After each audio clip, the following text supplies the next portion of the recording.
ఎవరు తర్వాత బైబిల్ ఎందుకు మీ యూనివర్సిటీలో బోధించడం లేదు?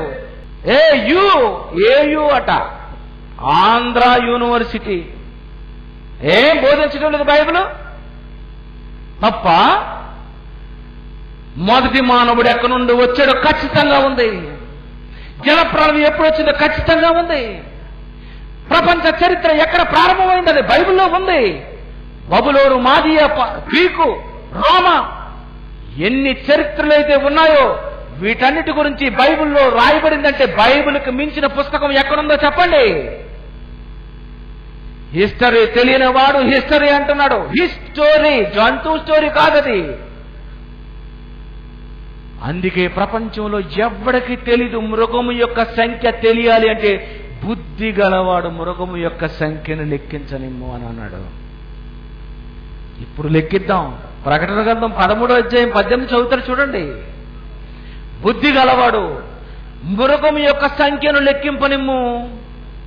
అది ఒక మనుషుని సంఖ్యయే. ఒక్క మనుషుని సంఖ్యయే. Bible answer to the Bible. బైబిల్కి బైబిలే సమాధానం. నువ్వేదో కొత్త సమాధానం చెబితే ప్రపంచంలో ఎవడు ఒప్పుకున్నా బైబిల్ ఓపెన్ యూనివర్సిటీలో ఇంటర్నేషనల్ చదువుతున్నటువంటి మేము అస్సలు ఒప్పుకోం. కారణం, పౌలు చదివింది గమలియేలు దగ్గర అయితే ఈ జాన్సన్ విక్టర్ చదివింది జైశాలి పీడి సుందర్రావు గారి దగ్గర. నీ పప్పులు ప్రపంచంలో ఎక్కడ ఉడికినా నా దగ్గర అస్సలు ఉడకవు, దుంపలైపోతారు మీరు. ఒక మనుషు నుండి వచ్చిన సంఖ్యట ఇది. ఎవరా మనుషుడు? ఇప్పుడు మళ్ళా బైబిల్ని అడుగుదాం. ఎవరా మనుషుడు? ఒక మనుషుడు ఎవరతను?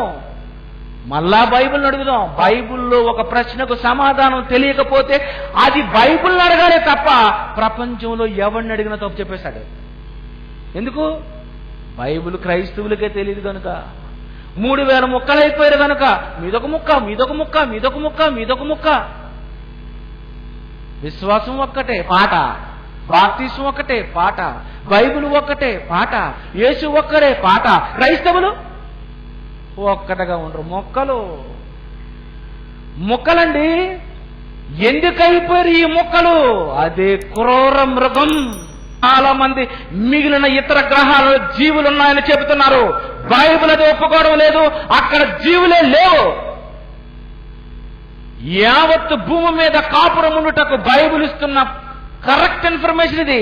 యావత్తు భూమి మీద కాపురం ఉండుటకు నువ్వు భూమి మీద ఉండాలి బిడ్డ. యావత్తు భూమి మీద కాపురం ఉండుటకు ఆయన ఎవరు?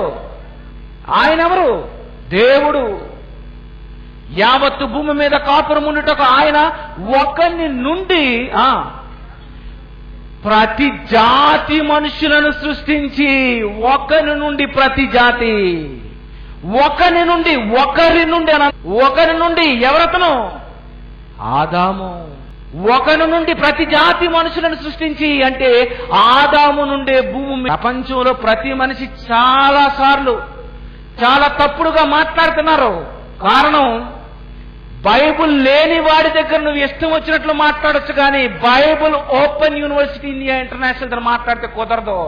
కారణం, దేవుడు రాయించిన మహాజ్ఞాన గ్రంథమైనటువంటి బైబుల్ తెలుసుకున్న మమ్మల్ని తప్పు పడితే దేవుణ్ణి కూడా నువ్వు తప్పు పట్టుకోవాలి. దేవుడు తప్పుకు దొరకనప్పుడు, ఆ బైబిల్ మేము బోధిస్తున్నప్పుడు మమ్మల్ని తప్పు పట్టుకునే మగాడు భూమి మీద ఎవడు లేడు. కారణం, బైబిల్కు ఉన్నటువంటి శక్తి అలాంటిది. దేవుని